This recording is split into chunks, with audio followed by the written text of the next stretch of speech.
Hi, this is Chan. Today we'll analyze the 2019-20 PFA Young Player of the Year winner, club's beloved right back and a local Scouse boy, Trent Alexander-Arnold. So let's get into it right away. Assists. In the 2019-20 Premier League season, Trent Alexander-Arnold came second in the number of assists. He became the first defender to record 13 assists in a Premier League season. Ball-playing fullback. A ball-playing fullback is quite literally a fullback that controls the game. When you see Liverpool play, you can sense that a good build-up will happen when the ball is under Trent's feet. This is why some analysts refer to him as a deep-lying wide playmaker. A deep-lying playmaker is a player who sits back and controls the play like Pirlo. So a deep-lying wide playmaker is essentially a player who plays like Pirlo but out wide. The reason behind his playing style may have been influenced by when he used to play as a midfielder when he was young. I personally think that intelligent players like Philipp Lahm, Kimmich and Trent will be needed even more in the future. My take on it is that it's becoming more difficult for players to influence the game from the center of the park,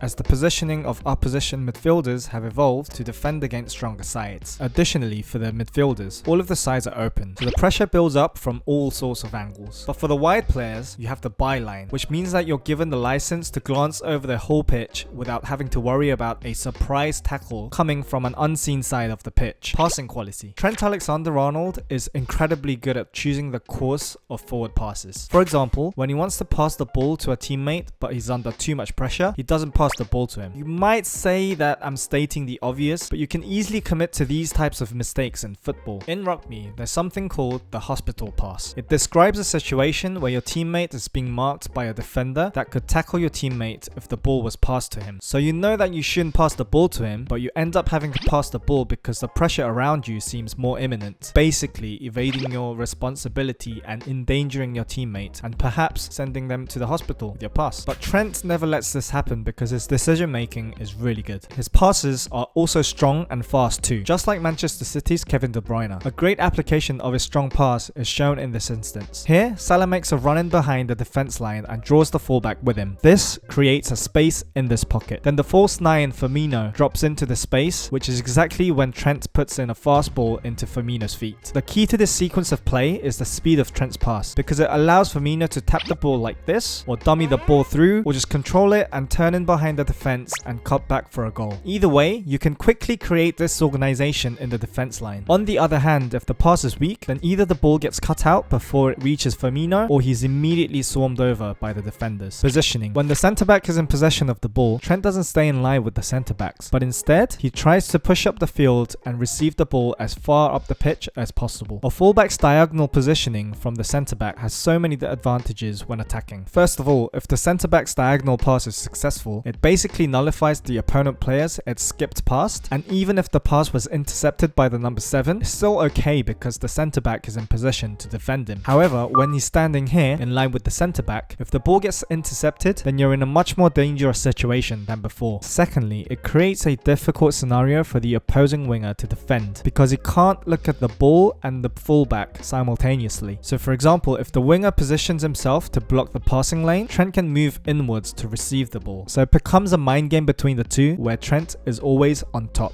Ridiculous kicks. Before Sadio Mane left Liverpool, Trent's long driven ball across the field to Mane in a counter-attacking situation was so appealing to watch. The direction, power, height and trajectory of the pass were all just perfect. Because of Trent's perfect kicks, a simple attacking pattern between him and Salah creates this dangerous situation. So throughout the game, you can often see that Salah drops and returns Trent's passes several times. After doing this a few times, the fullback marking Salah starts to get into the habit of applying high pressure on Salah because it's tricked into thinking that Salah is going to return the ball to Trent. Salah waits for this opportunity and suddenly sprints in behind the fullback, and this is when Trent's ball kicking ability comes into play. Unlike a normal ball down the line from average fullbacks, he pings the ball behind the area between the centre-back and the fullback. More often than not, this ball combined with the speed and clinical finish from Mo Salah ends up in the back of the net. Also, if you've watched a lot of Liverpool games, you would have been shocked at their unbelievable switch of play. Usually, midfielders like Scholes, Xabi Alonso and Gerrard are the players responsible for switching the play from the middle of the park. But Trent's ability allows Liverpool to switch their play from the opposite side of the pitch because his passing range is just astronomical. This might seem like nothing, but it's super effective when attacking. For example, if Trent's in possession of the ball, the opposing players put pressure and try to tighten their defensive gaps. If Trent then pings hands the ball over to Robertson, he can quickly exploit the empty space down the channel and infiltrate the final third straight away. From here, Robertson's got the option to either cross the ball into the box or exchange a 1-2 with his teammate followed by a cutback. One thing to note from Trent is that he doesn't just switch the ball horizontally to the other side, but puts the ball into the space behind the defense if he sees that there's a gap. In order to defend this, these players need to sprint back as quickly as possible, and towards the end of a match, it really tires you out. Apparently, to practice this pattern, Trent and Robertson always exchange long balls to each other after their training sessions. Trent is also really good at taking free kicks. Just like David Beckham, he bends his plant foot so much, which is supposed to put more spin on the ball, making the ball whip.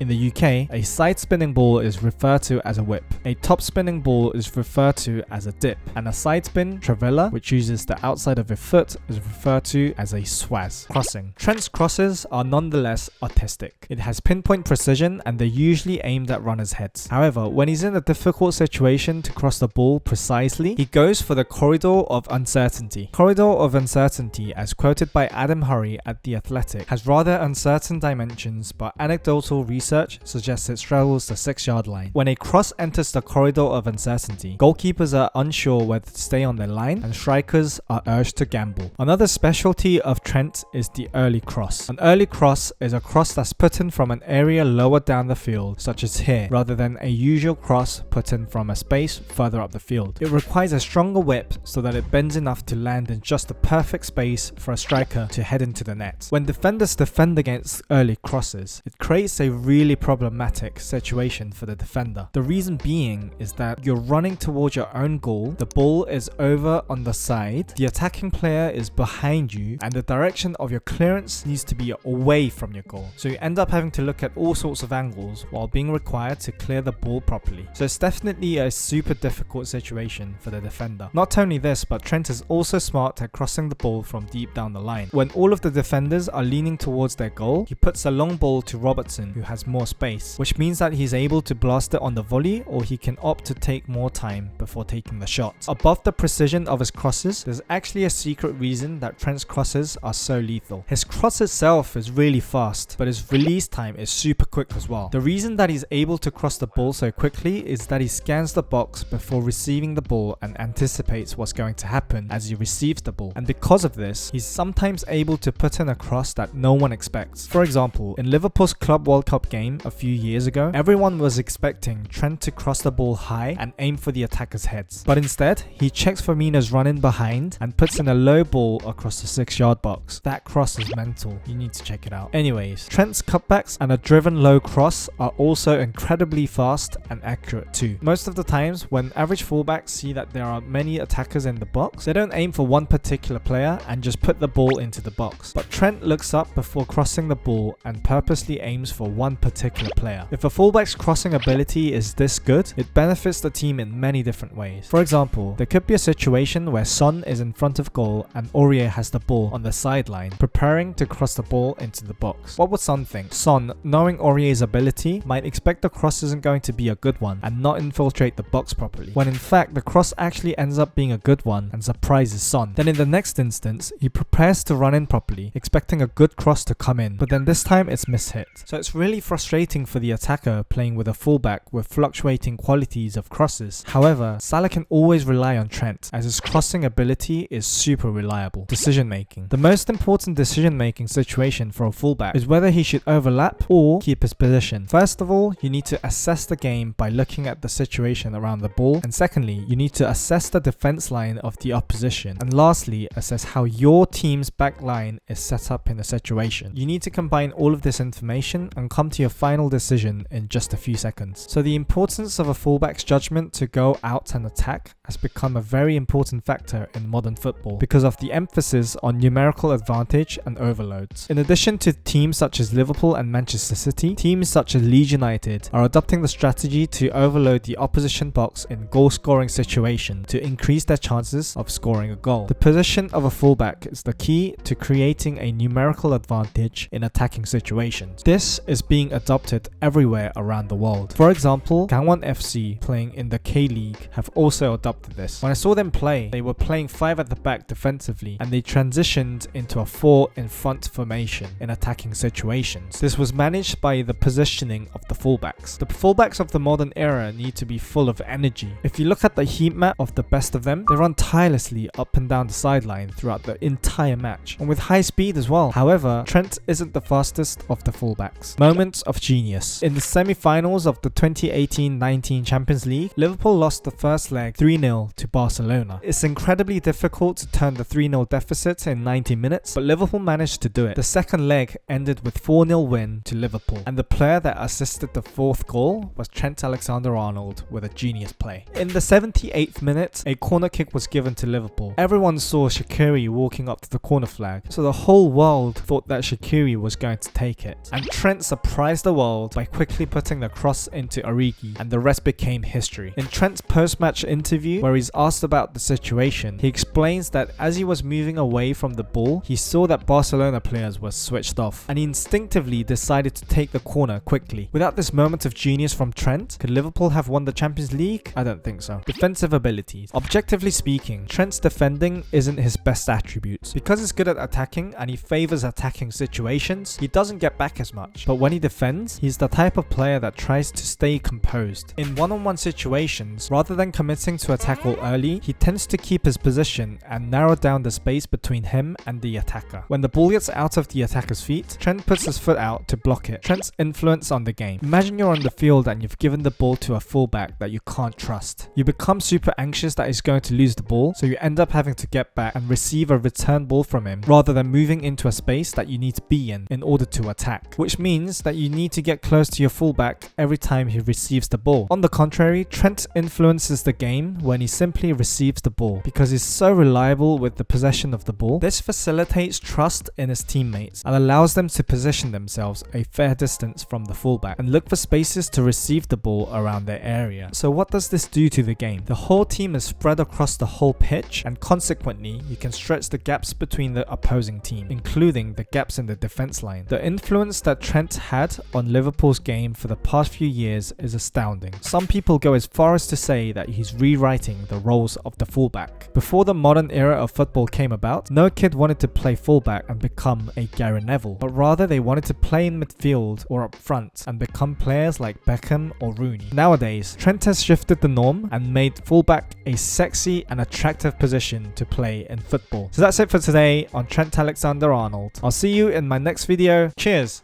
and peace!